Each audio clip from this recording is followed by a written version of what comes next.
fall of 2016, I had pneumonia. My pneumonia, in the smallest percent of situations, developed into congestive heart failure. So I had the rare secondary diagnosis of congestive heart failure, spent 9 days in the hospital, and my heart was functioning at a 16-17%. So went home from the hospital, and now I've already met with Gary and I have all these products in place.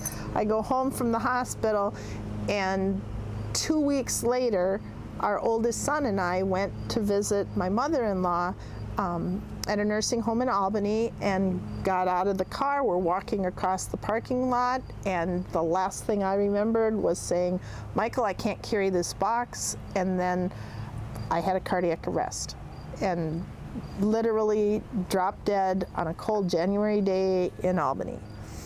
And by God, there's so many miracles in this story. So Mass was going on, so first responders are in the church who come out with an AED. A nurse had just pulled into the parking lot who jumped out to help my son.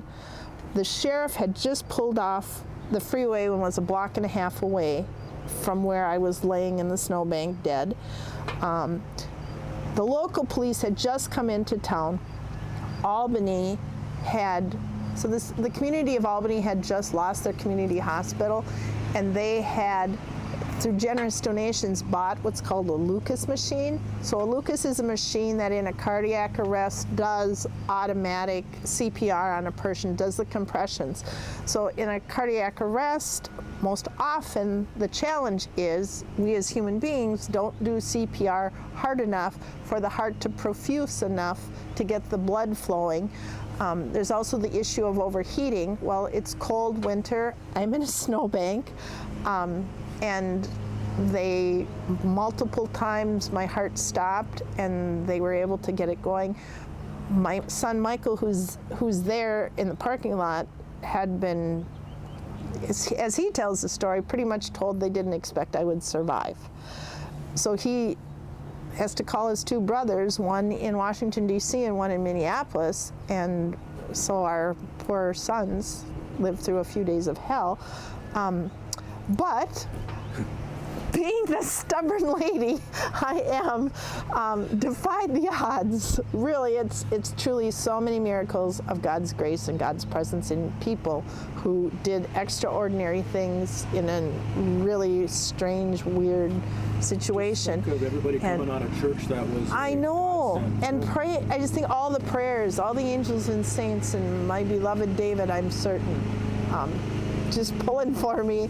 And then, then I'm in the hospital in cardiac care, and again, my kids are told we don't know how her brain will recover and if she'll be able to be independent and such. And here I am. It was a tough recovery, but here I am. And that happened because I knew from my husband telling me of his experience, and it was, his care for me. And when I look back, it's kind of strange. Why wasn't I caring about it?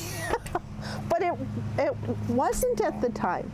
But yeah, thank God, all those things are in place. And so my sons, as we talk about now, my retiring, my slowing down, us having family experiences, I've set us up to be okay.